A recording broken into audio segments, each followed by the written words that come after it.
La doctrina más distintiva de la fe luterana es la justificación por la fe sola. No hay ninguna otra religión en el mundo que tenga semejante enseñanza. La enseñanza de la justificación por la fe es lo que separa el cristianismo bíblico de todos los otros sistemas de creencias. No solo es una doctrina distintiva, sino que viene a ser la única solución al problema más importante de la humanidad, su propia injusticia y la ruptura de su relación con el Creador. En cada religión y en algunas vertientes de lo que se llama cristianismo, el hombre está labrando su camino hacia Dios. El hombre es salvo solo en el cristianismo verdadero y bíblico, como resultado de la gracia por medio de la fe. Solo cuando nos volvemos a la Biblia, podemos ver que la justificación es por fe y no por obras.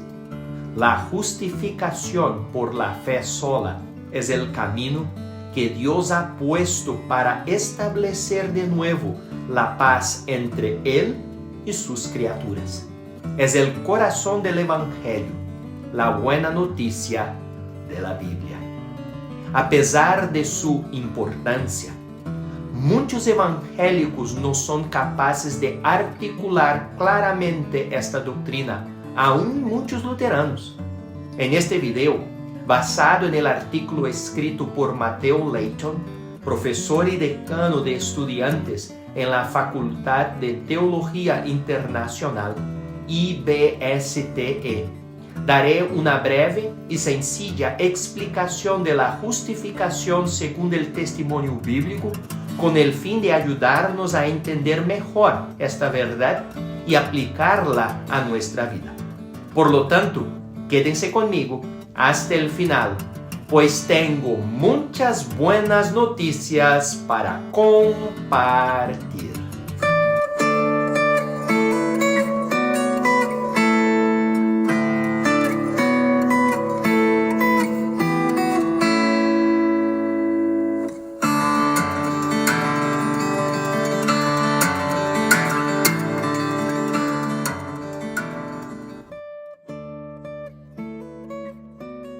Empecemos con una definición de la palabra justificar. En el lenguaje cotidiano usamos esta palabra muchas veces para hablar de cómo nosotros nos defendemos ante las acusaciones. Por ejemplo, yo me justifico presentando evidencias y argumentos acerca de mi inocencia. Cuando me justifico, me declaro justo o inocente. Así usamos esta palabra en el día a día, pero en la Biblia se usa de otra manera.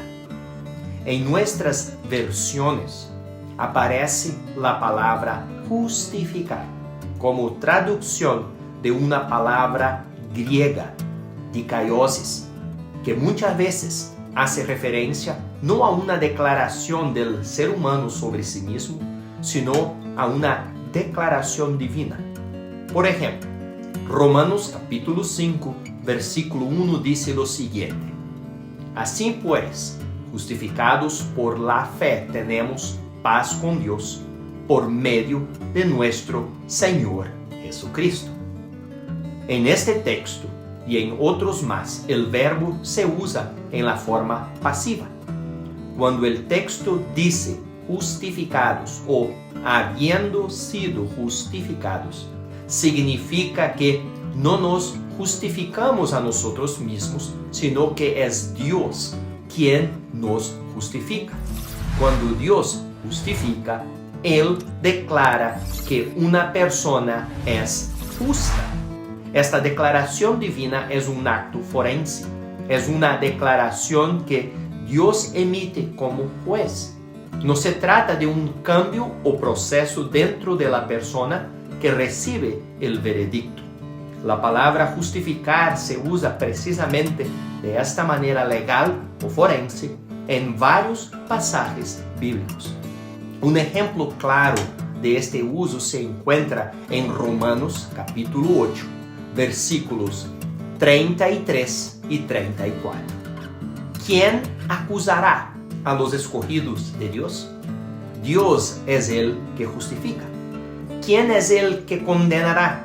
Cristo es el que murió, mas aún el que también resucitó, el que además está a la derecha de Dios e intercede por nosotros.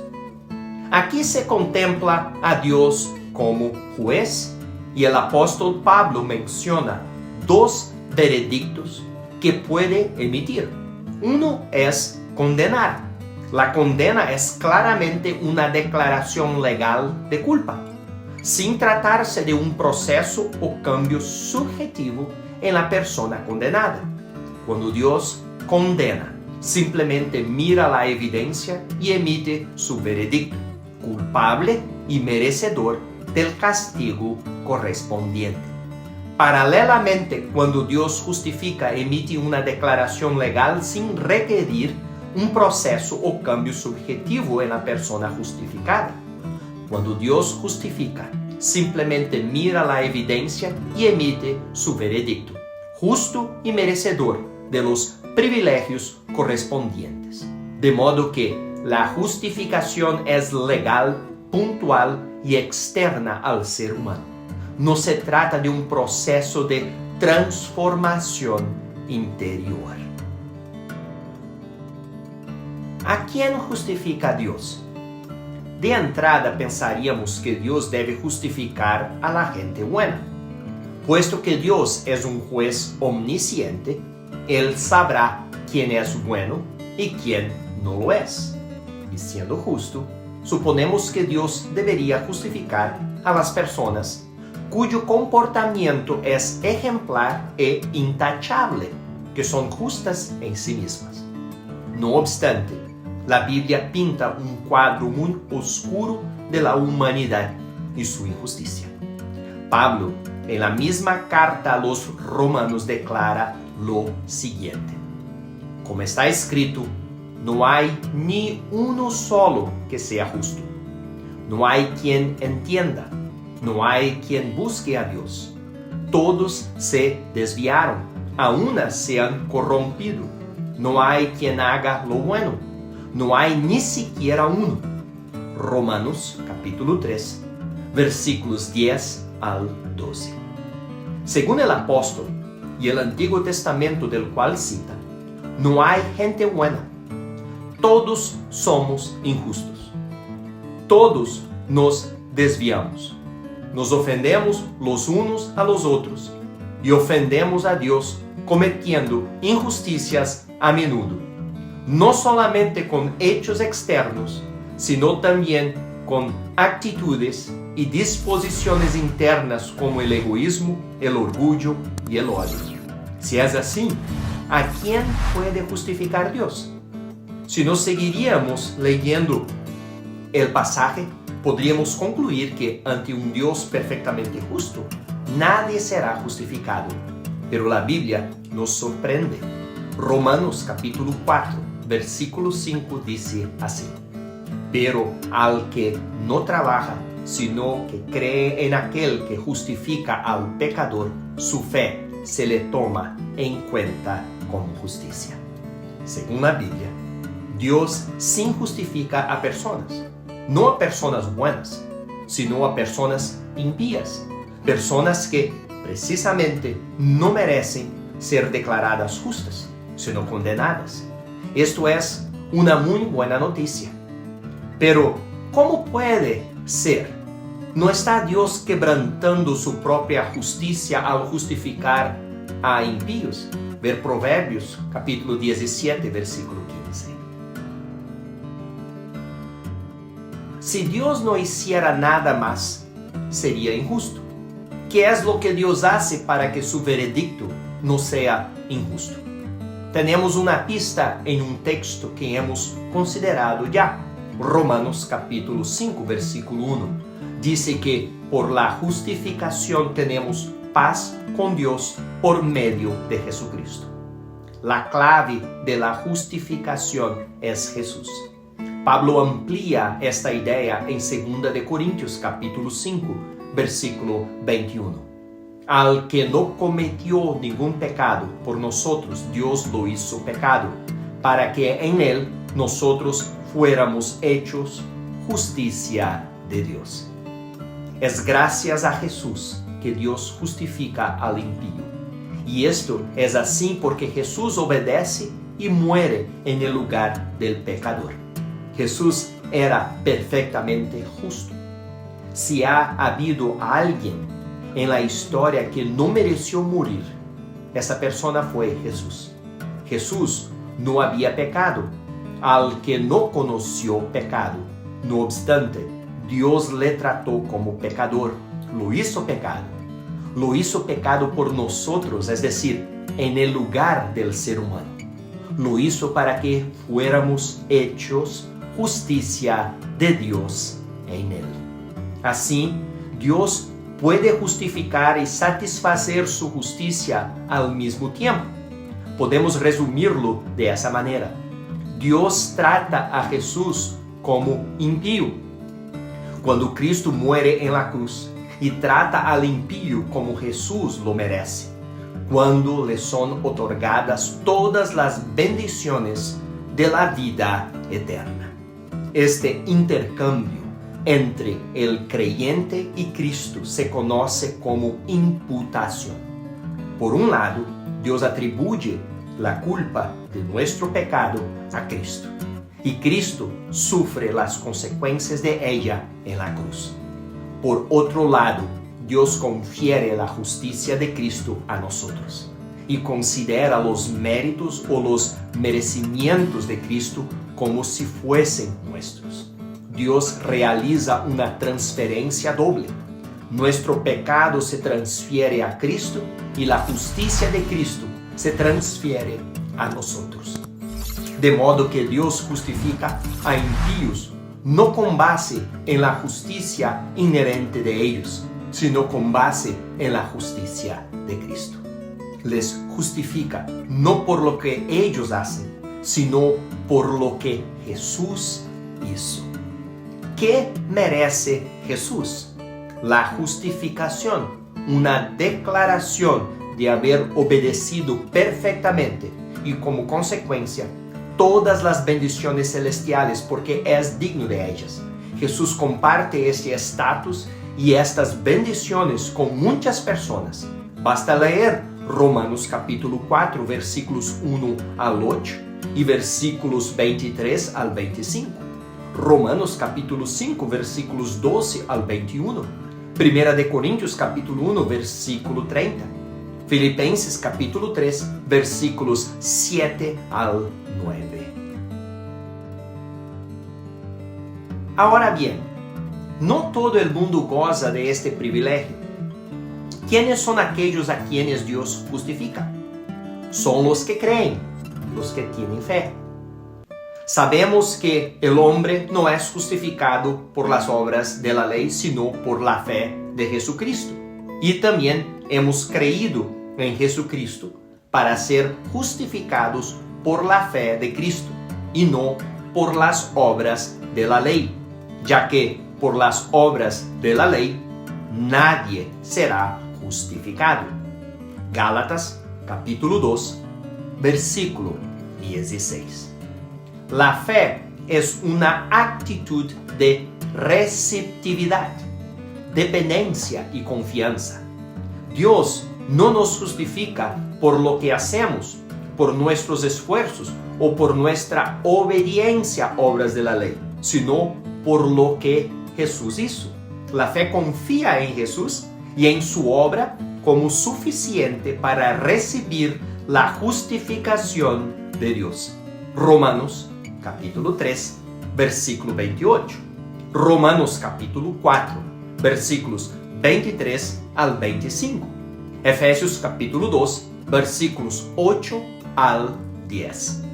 ¿Qué papel tiene la fe exactamente en la justificación? ¿Podría ser que la fe misma nos hace dignos de la justificación? No, porque la fe, por definición, no es una obra, es un don de Dios. Es precisamente la única actitud humana que le dice a Dios: yo no puedo, necesito que tú me salves. Ver Lucas capítulo 18. versículos 9 al 14. La fe mira fuera de sí, se concentra en su objeto y le abraza confiando su destino a él y aferrándose a su capacidad para salvar. La fe, en ese sentido, es como la mano vacía del mendigo que recibe una limosna. Extender la mano no le hace digno de recibir el donativo, sino que éste se da puramente por la bondad del dador, por misericordia, por gracia divina. La gracia de Dios los ha salvado por medio de la fe. Esta no nació de ustedes, sino que es un don de Dios. Efesios capítulo 2, versículo 8. Lo único que hace la mano es recibir, y la mano está precisamente vacía, no con un billete en la palma. Una objeción contra la descripción de la justificación dada aquí es que la Biblia dice que la justificación no es por la fe sola. Santiago capítulo 2, versículo 24 dice: Como pueden ver, podemos ser justificados por las obras y no solamente por la fe. ¿Será que los reformadores hace 500 años y los evangélicos desde entonces no se percataron de este verso? ¿Será que van en contra de la enseñanza explícita de la Biblia? Hay que leer los textos en sus contextos. Santiago no está lidiando con el mismo problema que Pablo. Por un lado, Pablo argumenta con personas que piensan que tiene que aportar algo para efectuar su justificación. Por otro lado, Santiago está discutiendo con personas que piensan que se salvan por una profesión de fe meramente de palabras. Santiago empieza el pasaje diciendo: Hermanos míos, ¿de qué sirve decir que se tiene fe si no se tiene obras? ¿Acaso esa fe puede salvar? Santiago capítulo 2, versículo 14. ¿Cuál era el problema al que se enfrentó Santiago? Había personas que decían que tenían fe en Jesús, pero cuyas vidas no reflejaban esta fe de ninguna manera. Esta clase de fe, una fe que no transforma la vida, que no va secundada por hechos, es una fe que no vale nada. En cambio, el verdadero creyente es una persona que dice que tiene fe y lo demuestra por lo que hace. La fe que salva no es solo de palabras.